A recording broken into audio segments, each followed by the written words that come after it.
Artie Starrs became Harley-Davidson's CEO exactly 23 days ago, on October 1st, 2025. And in 11 days, November 4th, he faces Wall Street for the first time, his first earnings call, his first quarterly report, his first chance to convince investors that Harley-Davidson has a future.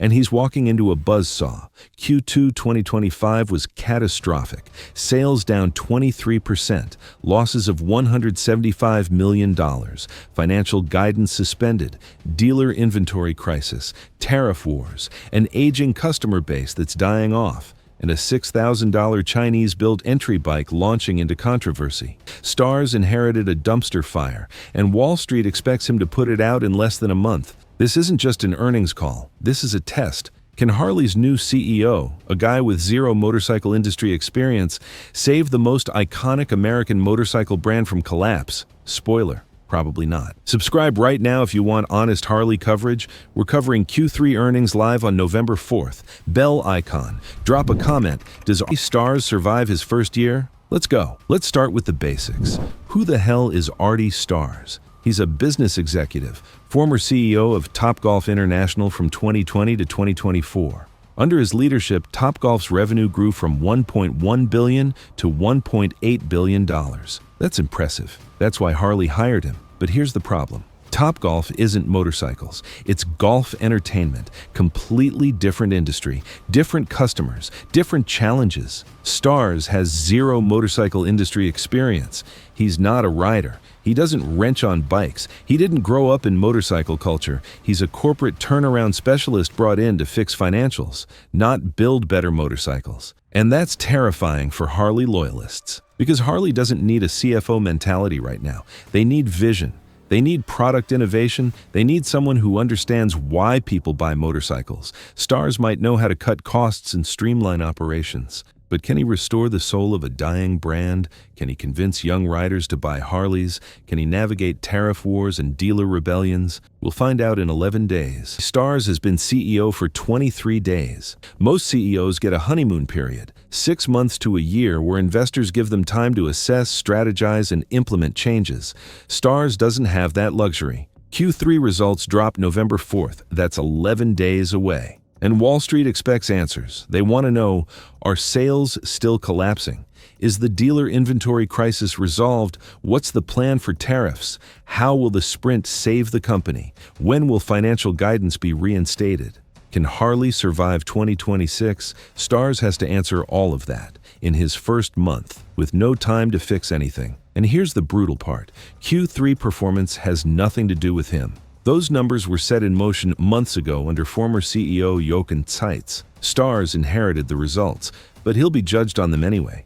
If Q3 is bad, and it probably will be, investors will panic, the stock will tank, and Starrs will spend his first year fighting fires instead of building a future. Earnings calls follow a script. Management presents results. Then analysts get to ask questions, and those questions reveal everything. Here's what Wall Street will grill Starrs about on November 4th. Question 1. What's your plan to stop the sales collapse? Sales were down 23% in Q2. If Q3 is down 15 to 20% again, that's a pattern. Wall Street wants to know what Starrs will do differently. Cut prices, increase marketing, launch new models? What's the strategy? Question 2. How do you fix the dealer inventory crisis? Dealers are sitting on 2023 and 2024 models they can't sell. Harley's been shipping fewer bikes to dealers, but the backlog remains massive. How does Starrs clear inventory without destroying margins? Through discounting. Question 3. What about tariffs? Trump's trade wars created retaliatory tariffs that killed Harley's European business. Sales down 40%. A $28,000 road glide costs over $124,000 in Denmark. With Trump re-elected, those tariffs aren't going away. What's Starrs' plan? Question 4. When will you reinstate financial guidance? Harley suspended full-year guidance in Q2 because they couldn't predict their own future. That's a red flag.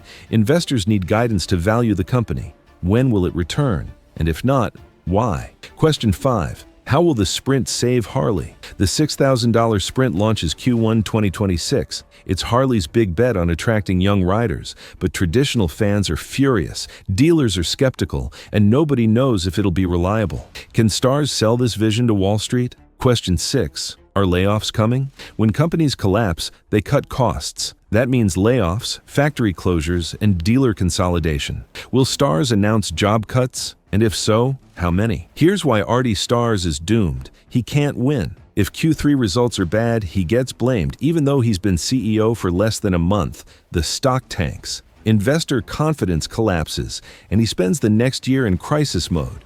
If Q3 results are decent, Wall Street will say, that's Zeitz's legacy, not yours. What are you going to do differently? Starrs gets no credit. And even if Starrs has a brilliant long-term plan, Wall Street doesn't care. They want results now, not in 3 years, now. Meanwhile, Harley's problems are massive and structural. The customer base is aging out. The average buyer is 55. They're retiring, selling bikes, and not being replaced. Young riders can't afford Harleys. $25,000 motorcycles when they can't afford houses? Not happening. Tariffs are permanent. Trump's re-elected. The EU and China aren't backing down. Harley's international business is dead. Dealer network is crumbling. Dealers are closing. The ones that survive are sitting on massive unsold inventory. Product strategy is unclear.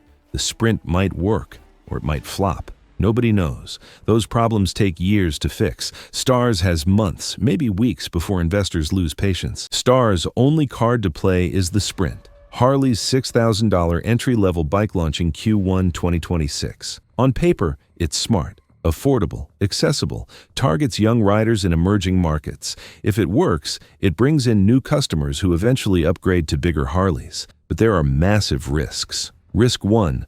Build quality. If the Sprint is unreliable, it destroys Harley's reputation with first-time buyers.